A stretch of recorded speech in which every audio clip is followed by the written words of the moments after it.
Now we want to use text function to add text labels at any position on the plot. So in order to do this, we're going to use our data sets pressure.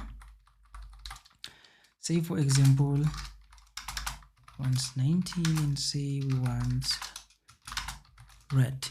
Let's run this. So we observe now we have these points which are filled with red color. In order to add the text, what we want to do is we're going to specify our date set.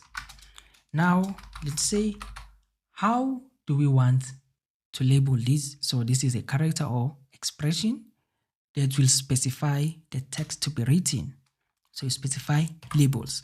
Let's say we simply just want to say what is the value of the pressure. So I'm going to use pressure.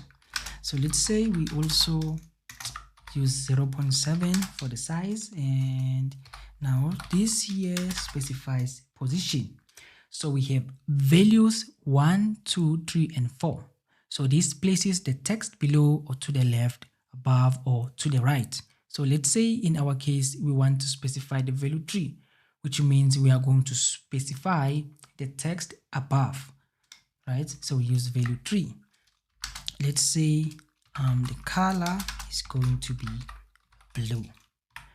Let's try to run this. I'm gonna zoom out a little bit so that we can observe this text.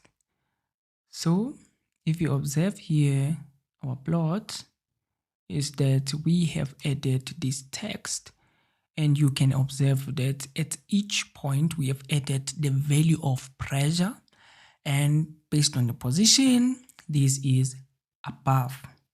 So this is how you can add text, and you observe that the color of this text is blue. So we've added the pressure values as text.